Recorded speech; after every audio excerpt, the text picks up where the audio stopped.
Hello दोस्तों, नमस्कार। एक बार फिर से मेरे YouTube चैनल पर आपका स्वागत है। आशा करता हूँ कि आप सब लोग बढ़िया होंगे। तो आज का जो हमारा टॉपिक है वो क्या है? पब्लिक रिवेन्यू यानी सार्वजनिक आगम। यानी जो सरकार है उसको कहाँ कहाँ से आय प्राप्त होती है। सरकार जो विभिन्न सुविधाएं प्रदान करती है तो उसके लिए उनकी उनकी आय प्राप्त करना जरूरी है। तो वो आय सरकार कहाँ कहाँ से प्राप्त करती है वो हम इस क्लास में देखने वाले हैं। तो हम ये देखेंगे कि सरकार के जो मुख्य आय के स्रोत है वो एक तो क्या है? टैक्स रेवेन्यू और दूसरा क्या है? Non tax revenue. तो टैक्स रेवेन्यू को दो भागों में बांटेंगे, डायरेक्ट टैक्स और इनडायरेक्ट टैक्स। और इसके बाद हम नॉन टैक्स रेवेन्यू के बारे में पढ़ेंगे कि गैर कर राजस्व के स्रोत कौन कौन से हैं। तो ये सब आज की क्लास में हम पढ़ने वाले हैं। तो सीधा क्लास स्टार्ट करते हैं। देखिए, सार्वजनिक राजस्व का संबंध आय प्राप्ति के साधनों यानी ऐसा साधन जहां से सरकार को आय प्राप्त होती है, साधनों, कराधान के सिद्धांतों तथा उनकी समस्याओं से। यानी सार्वजनिक राजस्व में हम क्या पढ़ेंगे? सार्वजनिक राजस्व में हम आय प्राप्ति के साधन जैसे tax revenue, non tax revenue, इनके बारे में पढ़ेंगे। इसके अलावा हम कराधान के सिद्धांतों को पढ़ेंगे और उनकी समस्याओं के बारे में पढ़ेंगे। कराधान में कौन कौन सी समस्या आने वाली है। अन्य शब्दों में, करों से प्राप्त होने वाली सब प्रकार की आय यानी जो भी करों से आय प्राप्त होती तथा सार्वजनिक जमा से होने वाली प्राप्तियों को सार्वजनिक राजस्व में सम्मिलित किया जाता है। अब देखिए, सरकारी राजस्व के मुख्य स्रोत यानी सरकार के जो राजस्व है यानी पब्लिक रेवेन्यू इसके स्रोत देखेंगे हम। तो देखिए, एक तो क्या होता है? कर राजस्व, और दूसरा क्या है? गैर कर राजस्व। सार्वजनिक आगम को हम दो भागों में बांट सकते हैं, एक तो है कर राजस्व, दूसरा क्या है? गैर कर राजस्व। अब देख, कर राजस्व को भी हम दो भागों में बांटेंगे, एक तो क्या है? प्रत्यक्ष कर और दूसरा क्या है? अप्रत्यक्ष यानी डायरेक्ट टैक्स और इनडायरेक्ट टैक्स। यानी प्रत्यक्ष कर में कौन कौन आएंगे? जैसे इनकम टैक्स हो गया वगैरह, इस प्रकार के टैक्स। और अप्रत्यक्ष कर में क्या आ जाएगा? जैसे जीएसटी, ये अप्रत्यक्ष कर में आएंगे।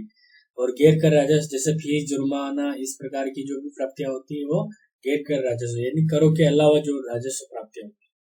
तो देखिए, सरकारी राजस्व के मुख्य स्रोत है, पहला क्या है? कर राजस्व, दूसरा क्या है?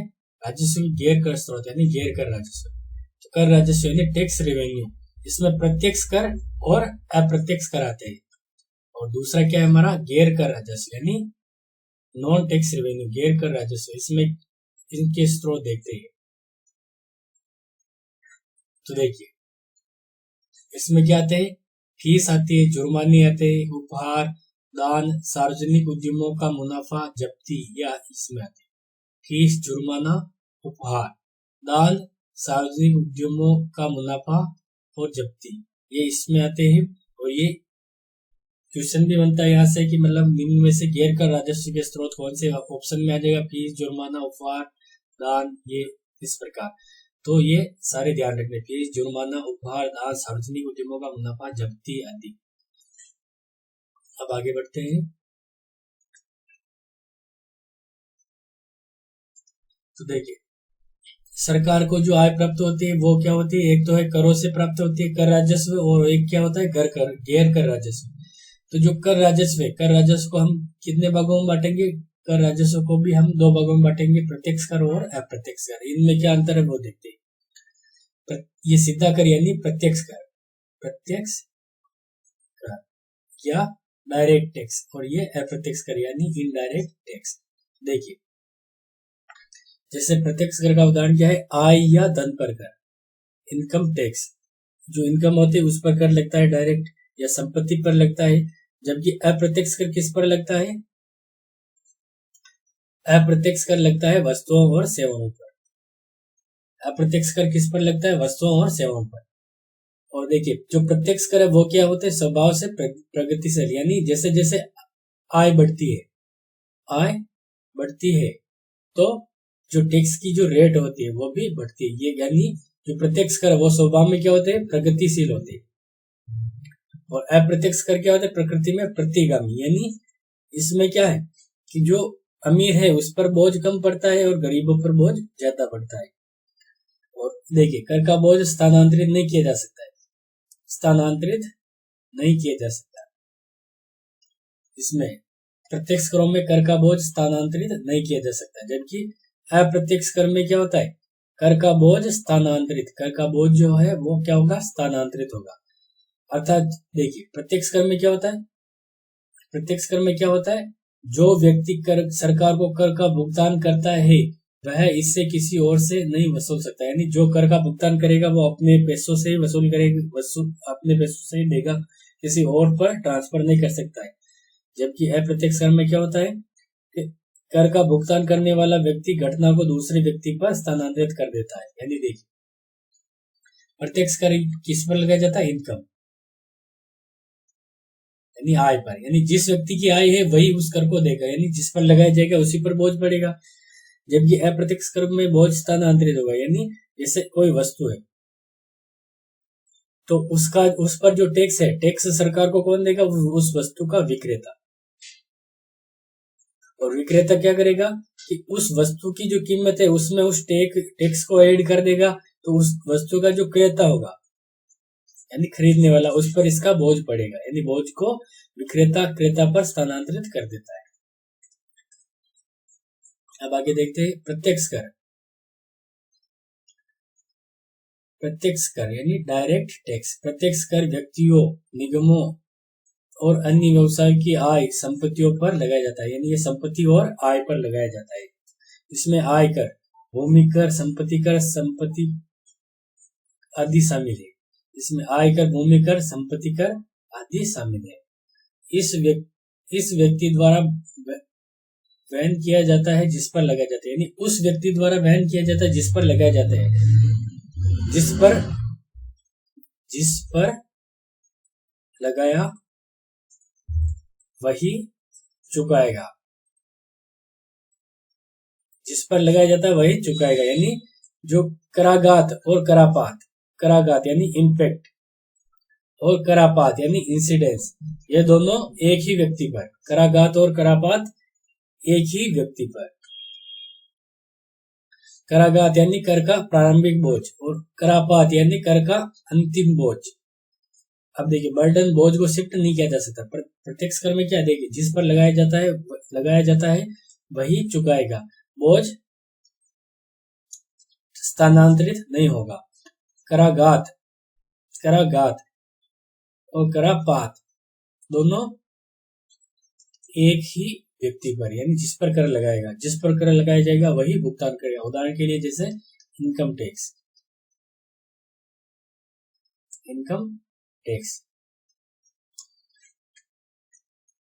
आगे बढ़ते हैं, प्रत्यक्ष करों के ये उदाहरण है। प्रश्न बन सकता है निम्नलिखित में से कौन कौन सा प्रत्यक्ष कर है। तो देखिए, आय कर, इनकम टैक्स हो गया प्रत्यक्ष कर का उदाहरण। आय कर, निगम कर यानी कॉर्पोरेशन टैक्स, न्यूनतम वैकल्पिक कर यानी मिनिमम अल्टरनेटिव टैक्स, लाभांश वितरण कर यानी डिविडेंड डिस्ट्रीब्यूशन टैक्स, और प्रतिभूति लेन देन कर यानी सिक्योरिटी ट्रांजैक्शन टैक्स। अनुषंगी लाभ कर, फ्रिंज बेनिफिट या प्रॉफिट टैक्स 2009 में समाप्त। ये जो अनुषंगी लाभ कर ये क्या है, 2009 में समाप्त हो गया, उससे पहले लगता था। संपत्ति कर 2016 में जीएसटी के साथ समाप्त हो गया। व्यवसायिक कर यानी प्रोफेशनल टैक्स, पूंजी लाभ कर यानी capital gain tax, stamp duty, उपहार कर, गिफ्ट टैक्स ये 1998 में समाप्त हो गया। संपदा शुल्क यानी स्टेट ड्यूटी यानी ये जो 1985 में समाप्त हो गया। बैंकिंग नगद लेन देन कर ये 2009 में समाप्त। ये जो कर है ये समाप्त हो गए, और ये समाप्त, ये पांचों कर समाप्त हो गए। लेकिन ये किसके उदाहरण थे, ये प्रत्यक्ष कर के उदाहरण थे।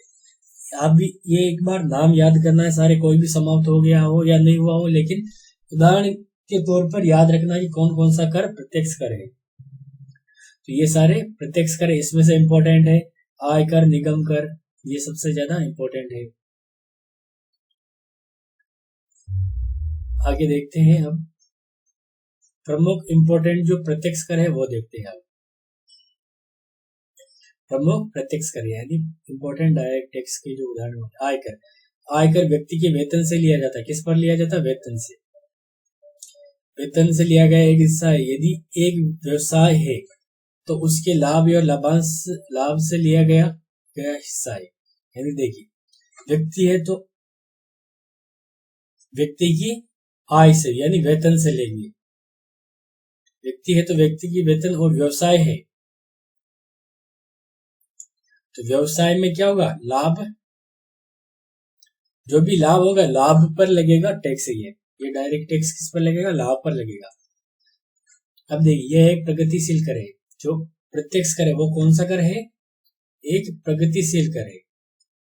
ये कैसा कर है? एक प्रगतिशील कर है, जिसका अर्थ है कि आप अधिक आय अर्जित करने पर अधिक राशि का भुगतान करेंगे। यानी जैसे जैसे आय बढ़ेगी, जैसे जैसे आय बढ़ेगी, टैक्स की जो रेट होगी वो भी बढ़ेगी। यानी ये जो कर है आय कर है वो प्रत्यक्ष कर है। वैसे इंडिया में ये जो टैक्स है ये प्रगतिशील है, और ये अनुपातिक कर, इन दोनों का मिक्स है। यानी ये जो कर है ये अधोगामी है।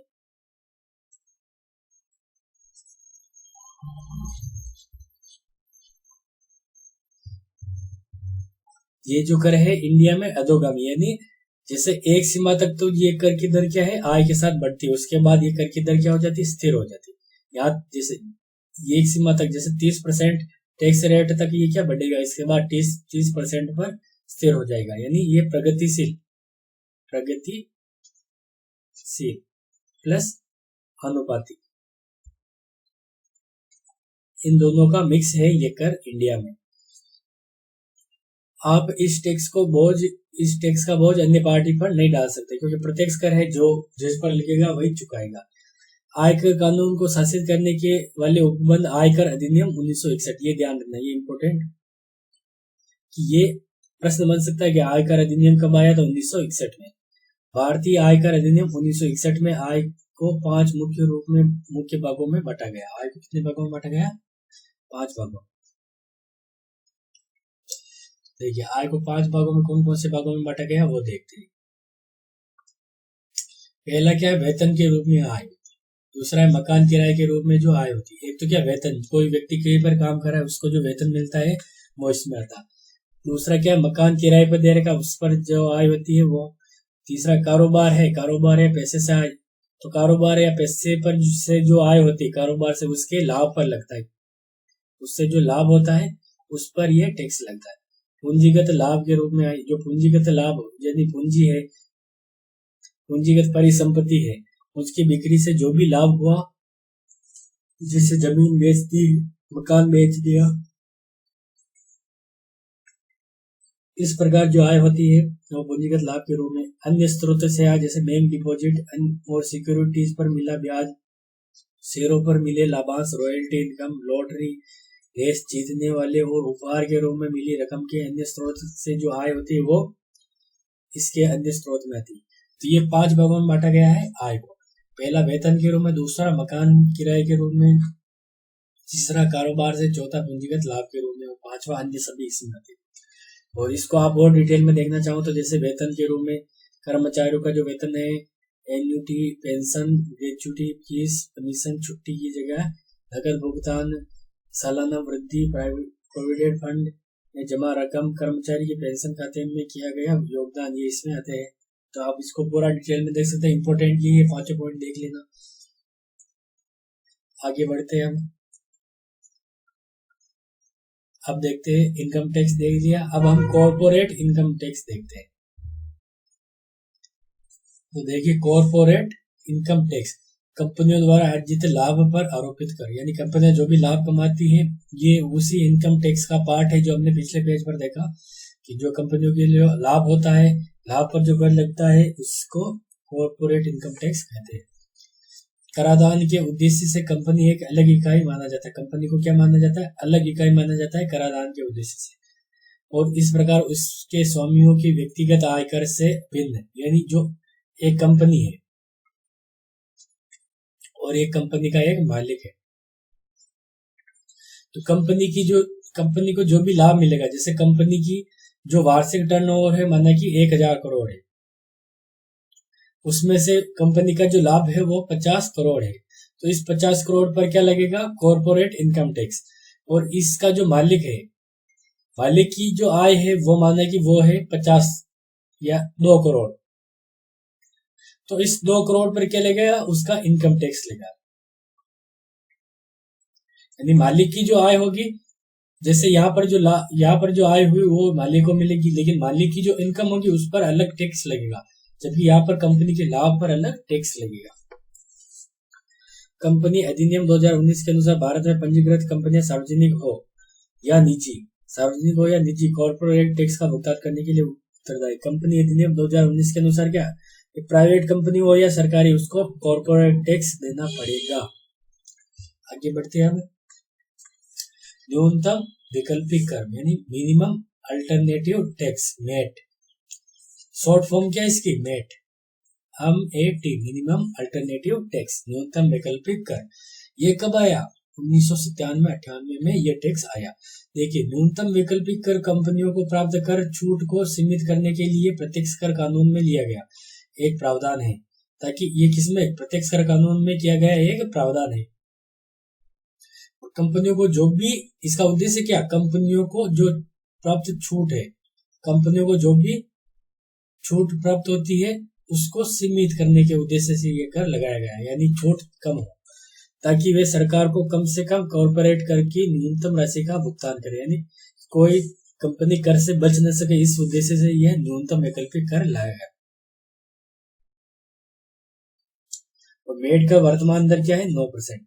2023-24 का है ये, जो मेट की जो दर है वो क्या है, 9%।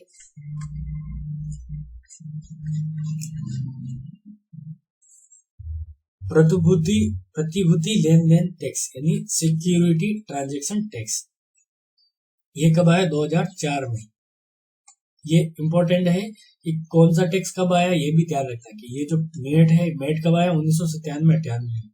और प्रतिभूति लेन देन कर ये कब आया, 2004 में। सिक्योरिटी ट्रांजैक्शन टैक्स, ये देखिए यहाँ पर जैसे नाम से सिक्योरिटी ट्रांजैक्शन टैक्स, यानी ये स्टॉक से, ऋण पत्र, इनसे लेन देन है इसका। तो देखिए, स्टॉक एक्सचेंज में सूचीबद्ध प्रतिभूतियों जैसे शेयर, ऋण पत्र, बंद पत्र, इक्विटी आधारित म्यूचुअल फंड, शेयर, ऋण पत्र, बंद पत्र, इक्विटी आधारित म्यूचुअल फंड आदि की खरीद बिक्री पर आरोपित है। यानी इनकी खरीद बिक्री से जो भी लाभ मिलता है, इनको इनकी खरीद बिक्री पर नहीं लिखता, इनकी खरीद बिक्री पर जो भी लाभ होता है, जैसे किसी ने शेयर बेचे और 1 लाख रुपए का मुनाफा कमाया, तो 1 लाख रुपए पर कौन सा कर लगेगा, प्रतिभूति लेन देन कर। प्रतिभूतियों के लेन देन द्वारा अर्जित लाभ पर पूंजीगत लाभ कर की चोरी को रोकना। इसका उद्देश्य क्या है, देखिए, जो पूंजीगत लाभ कर,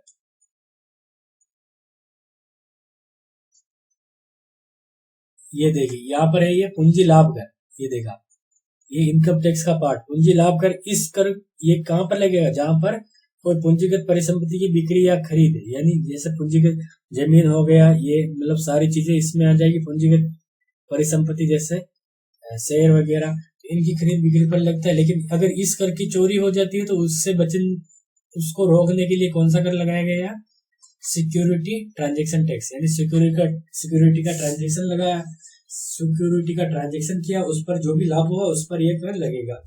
इस कर की दर प्रतिभूतियों के प्रकार के अनुसार अलग अलग है, कर की दर क्या है, अलग अलग है। गूगल टैक्स यानी समकारी टैक्स, इक्विलाइजेशन टैक्स, इस कर का जो नाम है वो याद रखना, गूगल टैक्स या समकारी कर या इक्विलाइजेशन टैक्स। ये कब लागू हुआ, 1 जून 2016 से, 1 जून 2016 को लागू हुआ। और किसकी सिफारिश पर, अखिल रंजन समिति की सिफारिश पर।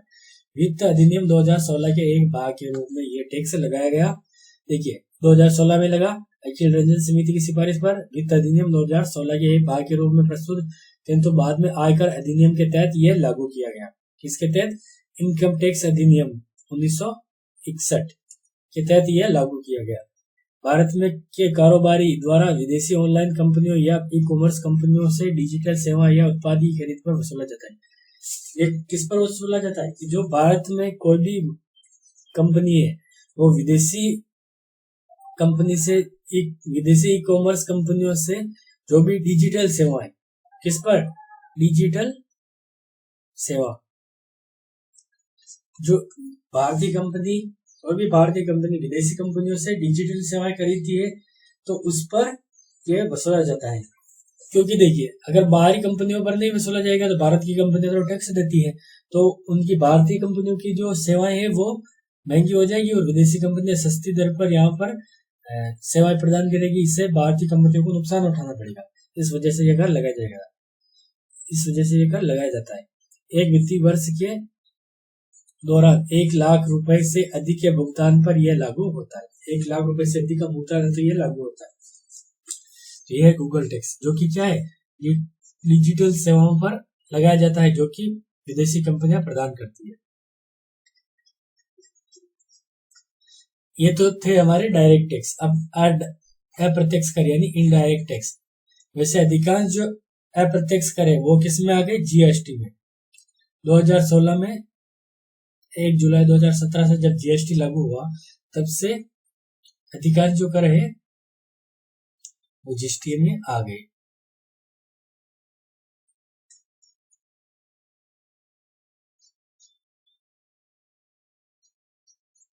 तो अब अप्रत्यक्ष करों के बारे में देखते हैं। सरकार द्वारा, देखिए अप्रत्यक्ष कर क्या है, सरकार द्वारा वस्तुओं और सेवाओं पर अप्रत्यक्ष कर लगाया जाता है। तो देखिए प्रत्यक्ष कर किस पर लगाया जा रहा है, आय पर, लाभ पर, इन पर लगाया जा रहा है। किस पर, आय पर, लाभ पर। लेकिन वस्तुओं और सेवाओं पर प्रत्यक्ष कर नहीं लगाया जा रहा है। वस्तुओं और सेवाओं पर क्या लगाया जा रहा है, अप्रत्यक्ष कर। कराघात व करापात अलग अलग व्यक्तियों पर पड़ता है। इसमें क्या, कराघात इम्पैक्ट और इंसिडेंस, ये अलग अलग व्यक्तियों पर। कराघात और करापात क्या होता है, अलग अलग व्यक्तियों पर पड़ता है। कराघात करापात अलग अलग व्यक्तियों पर पड़ता है, ये ध्यान रखने इंपॉर्टेंट पॉइंट है। अब आगे देखते हैं। इसलिए इसे एक कर भुगतान करने वाले व्यक्ति से दूसरे पर स्थानांतरित किया जा सकता है। इस पर देखिए, यह है कराघात करापात अलग अलग व्यक्तियों पर, और इसलिए कर का जो बोझ है वो ट्रांसफर किया जा सकता है। उदाहरण के लिए थोक विक्रेता इसे खुदरा विक्रेता को दे सकता है, जो कि फिर इसे ग्राहकों को देता है। जैसे एक वस्तु है, वस्तु का जो थोक विक्रेता वो कर का भुगतान करेगा। कर का जो भुगतान करेगा कौन करेगा, थोक विक्रेता। वो थोक विक्रेता इसके बोझ को किस पर डालेगा, खुदरा विक्रेता पर। खुदरा विक्रेता पर इसका बोझ डालेगा। और ये जो खुदरा विक्रेता ये अंतिम रूप से क्रेताओं पर या वस्तु के उपभोक्ताओं पर ये बोझ डाल देगा। इसलिए इसके बोझ को ट्रांसफर किया जा सकता है। इसलिए इस ग्राहकों को अप्रत्यक्ष करों का खामियाजा भुगतना पड़ता है। यानी इसका जो बोझ किस पर पड़ता है, ग्राहकों पर या उपभोक्ताओं पर। अप्रत्यक्ष कर केंद्रीय अप्रत्यक्ष कर और सीमा शुल्क बोर्ड द्वारा शासित और प्रशासित है। जो अप्रत्यक्ष कर वो किसके द्वारा शासित और प्रशासित है, वो है central board of indirect taxes and customs, CBIS द्वारा ये अप्रत्यक्ष करों पर नियंत्रण या इनकी देखरेख की जाती है।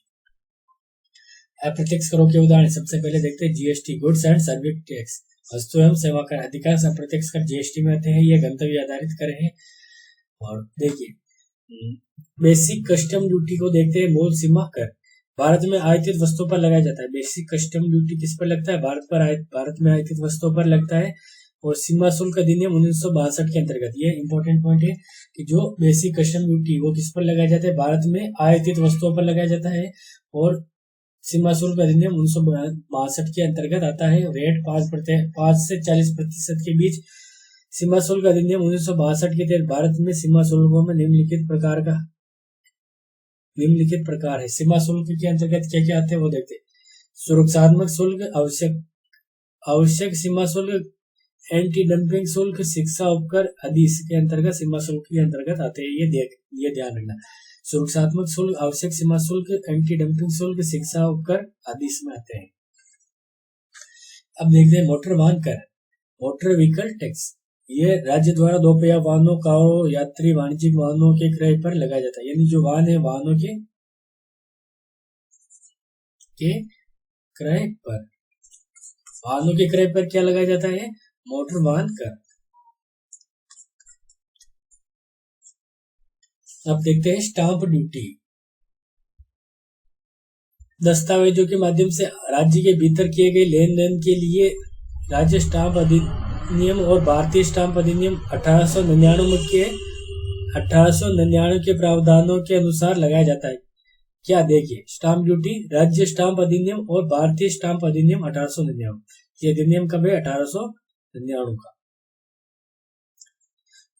तो देखिए, दस्तावेजों के माध्यम से जो भी लेन देन होते हैं, दस्तावेजों के माध्यम से लेन देन होते हैं, उस पर स्टाम्प ड्यूटी लगती है।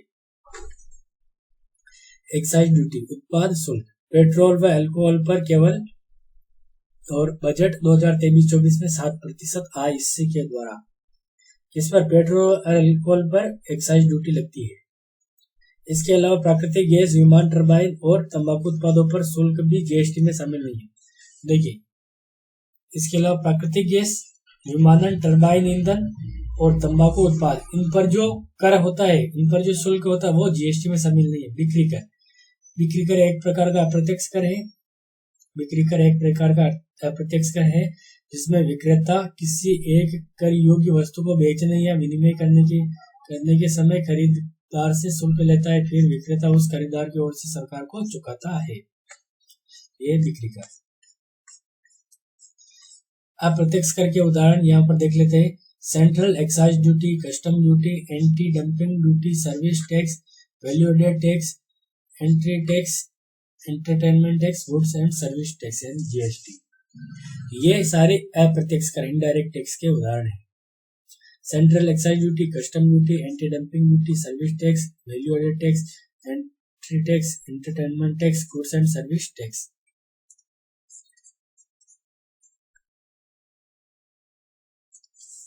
अब हम देखते हैं प्रत्यक्ष कर और अप्रत्यक्ष कर के फायदे और नुकसान। तो देखिए, यहाँ पर प्रत्यक्ष कर और यहाँ पर अप्रत्यक्ष, प्रत्यक्ष और अप्रत्यक्ष कर के फायदे और नुकसान देखते हैं। तो देखिए, सबसे पहले देखते हैं फायदे प्रत्यक्ष कर के। कम आय वाले व्यक्तियों पर उच्च आय वाले लोगों की तुलना में कम कर अदा करते हैं, इसलिए यह स्वभाव से निष्पक्ष और प्रगतिशील माना जाता है। जो प्रत्यक्ष कर वो क्या होता है? प्रगतिशील, यानी कम आय पर कम बोझ होता है और अधिक आय वालों पर अधिक बोझ होता है। तो ये क्या होता है? इससे असमानता में कमी आती है। इसमें क्या है कि असमानता में कमी आती है और शोषण, जो गरीब वर्ग है उनका शोषण नहीं होता है, शोषण में कमी आती है। यह मुद्रास्फीति पर अंकुश लगाता है और असमानताओं को कम करता है। तो ये प्रत्यक्ष कर के फायदे। लेकिन नुकसान, कमियां क्या है? और एक फायदा इसमें यह भी है, प्रत्यक्ष कर को इकट्ठा करने में खर्चा वो भी कम आता है, खर्चा कम आता है। प्रत्यक्ष करों को इकट्ठा करने में खर्चा कम आता है। और कमियां, ऐसी कई कपटपूर्ण प्रथा है जिसके माध्यम से करदाता है अक्सर कम कर का भुगतान करते हैं और करों से बचते हैं। कमियां क्या है? करों की चोरी और दस्तावेजीकरण प्रक्रिया कभी कभी जटिल और समय लेने वाली होती है, जिससे असुविधा पैदा होती है, इसलिए इससे अक्सर बोझ माना जाता है। क्योंकि इसमें असुविधा हो सकती है, इसलिए इसमें बोझ माना जाता है। और इसका एक फायदा है कि जिस पर लगाया जाता है वही इसको चुकाएगा। किसी निर्धन, गरीब, दीनहीन पर इसका बोझ ट्रांसफर नहीं किया जा सकता है। अब अप्रत्यक्ष कर क्या है?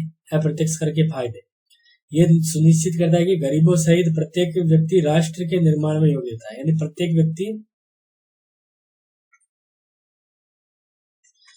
व्यक्ति इसके दायरे में आ जाता है। कोई भी गरीब से गरीब व्यक्ति भी इससे नहीं बच सकता है।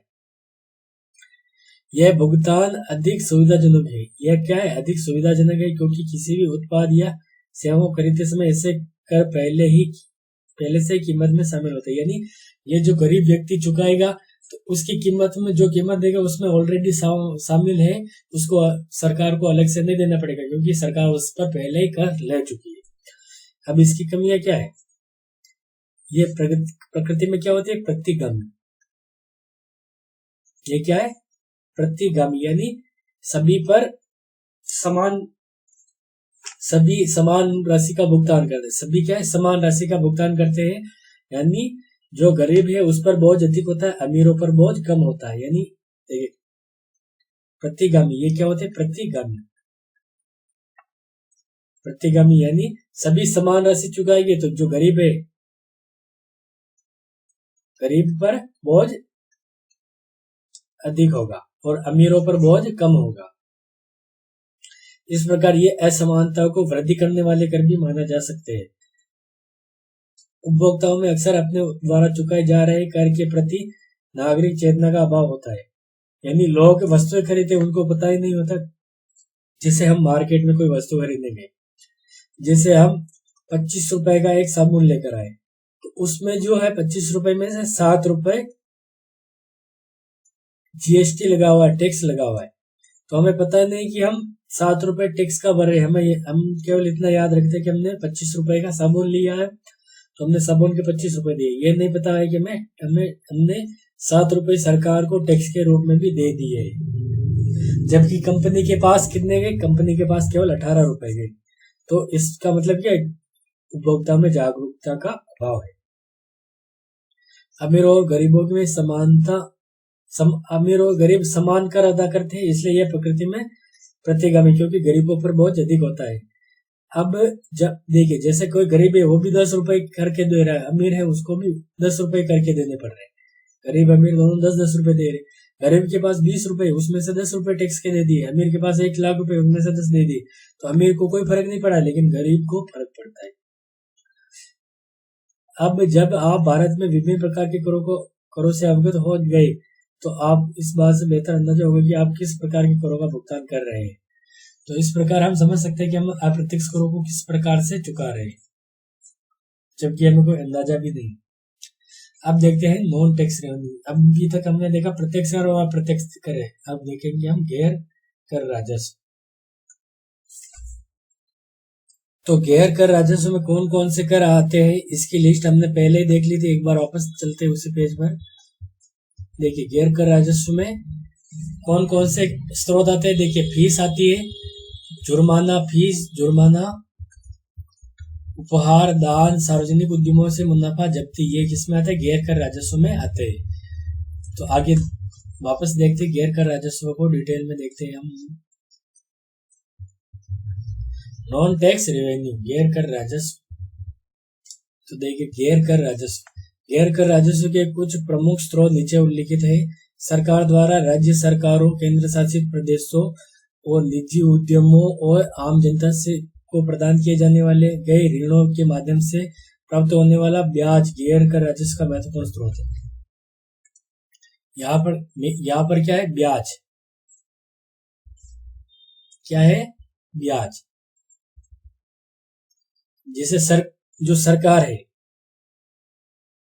सरकार क्या देगी, सरकार देती है ऋण, और ऋण के बदले क्या मिलता है, ब्याज।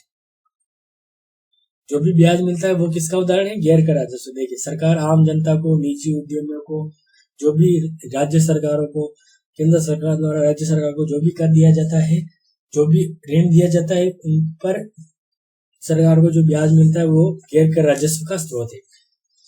दूसरा क्या है, बिजली आपूर्ति शुल्क। बिजली आपूर्ति शुल्क क्या है, बिजली आपूर्ति शुल्क।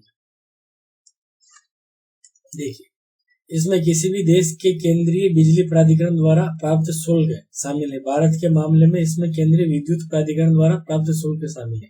यानी बिजली आपूर्ति शुल्क भी गैर कर राजस्व का स्रोत है। जब हम बिजली का बिल देखते हैं तो उसमें एक स्थायी शुल्क आता है। इस प्रकार को उसमें बिजली के बिल में एक लिस्ट आती है कि कितनी बिजली उपभोग की, कितने रुपए किसके हैं, कौन सा शुल्क कितना लिया गया है। तो उसमें एक बिजली आपूर्ति शुल्क भी होता है जो कि गैर कर राजस्व का स्रोत है सरकार के। और क्या है, शुल्क। वे शुल्क है जो सरकार द्वारा प्रदान की जाने वाली और लगाई जाने वाली आवर्ती सेवाओं की लागत को कवर करते हैं। यह टैक्स की तरह एक अनिवार्य योगदान है। सरकार द्वारा जो भी आवर्ती सेवाएं प्रदान की जाती है, सरकार द्वारा प्रदान की गई सेवाओं की जो भी शुल्क लागत आती है, उसके लिए उस सरकार को जो शुल्क दिया जाता है वो इसमें आता है लाइसेंस शुल्क। यह सरकार और इसकी सहयोगी संस्थाओं द्वारा किसी गतिविधि के संचालन के लिए दिया जाने वाला कर का एक रूप है, जो कुछ भी हो सकता है, जैसे कि रेस्तरां खोलना या परिवहन चलाना। यानी देखिए इसमें क्या है, लाइसेंस में जैसे कोई रेस्टोरेंट खोलना है या वाहन चलाना है, तो उसके लिए सरकार से क्या है, लाइसेंस लेना आवश्यक है। और लाइसेंस के लिए सरकार कुछ राशि वसूलती है, वो इसके अंतर्गत आता है। और जुर्माना और दंड, जुर्माने का उपयोग ज्यादातर आपराधिक कानून के संदर्भ में किया जाता है। यानी किसने कोई अपराध किया तो उसका जिसे जुर्माना मिलता है, उस पर जो जुर्माना लगता है वो सरकार के गैर कर राजस्व का स्रोत है, जिसमें अदालत किसी अपराध के दोषी व्यक्ति को जुर्माना लगाकर दंडित करेगी। जब इस बीच दंड का उपयोग नागरिक और आपराधिक कानून दोनों में किया जाता है, इसमें सजा की आर्थिक और शारीरिक दोनों प्रकार शामिल है।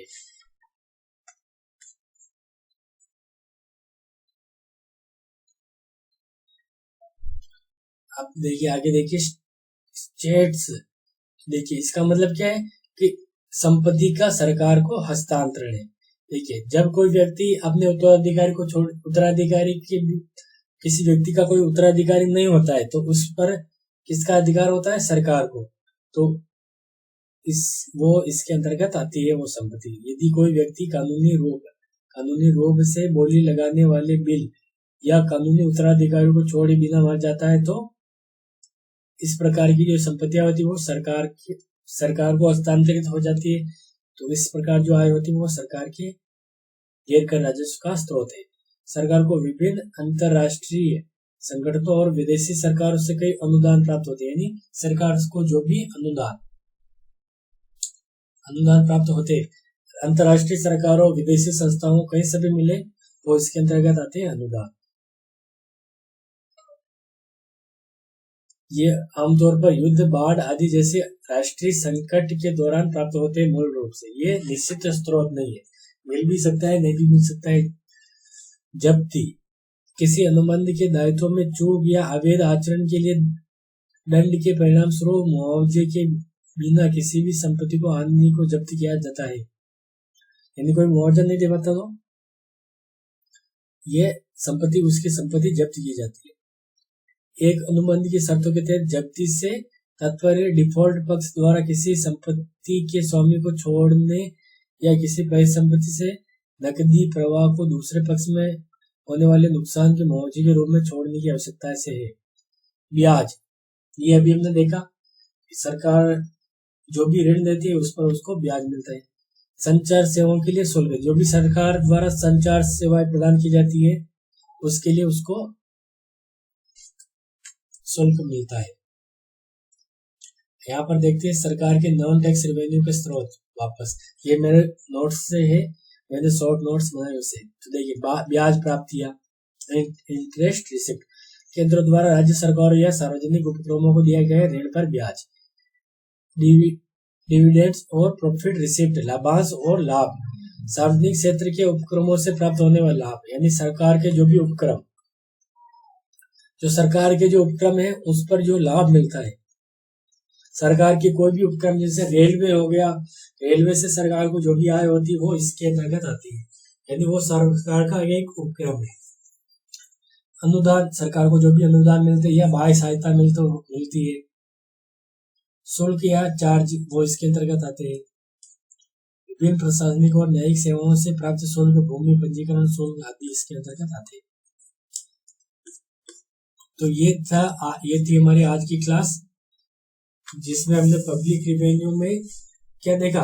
पब्लिक रिवेन्यू में देखा हमने सरकार के राजस्व के स्रोत। एक तो क्या होता है, कर राजस्व, दूसरा क्या होता है, गैर कर राजस्व। अब कर राजस्व को हमने दो भागों में बांटा, एक तो होता है प्रत्यक्ष, एक होता है अप्रत्यक्ष कर। प्रत्यक्ष कर में क्या आता है, प्रत्यक्ष कर में जैसे प्रत्यक्ष कर में क्या आता है, आय पर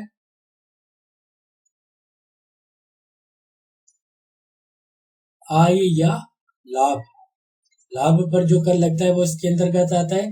और प्रत्यक्ष कर का इम्पैक्ट और इंसिडेंस यानी कराघात और करापात, ये दोनों एक ही व्यक्ति पर कर के बोझ को ट्रांसफर नहीं किया जा सकता है। जबकि अप्रत्यक्ष कर में क्या होता है, ये वस्तुओं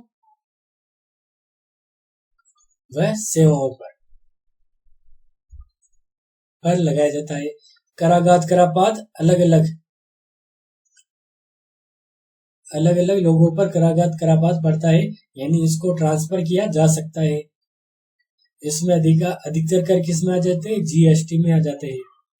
और गैर कर राजस्व यानी सरकार जो भी ब्याज, सरकार द्वारा दिए गए ऋणों पर ब्याज प्राप्तियां, सरकार के जो भी उपक्रम है, सरकार जो भी फीस वसूलती है, सेवाओं की फीस या जुर्माने, ये सभी इसके अंतर्गत आते हैं गैर कर राजस्व। ये थे आज की क्लास, मिलते हैं अगले क्लास में। आज के लिए धन्यवाद।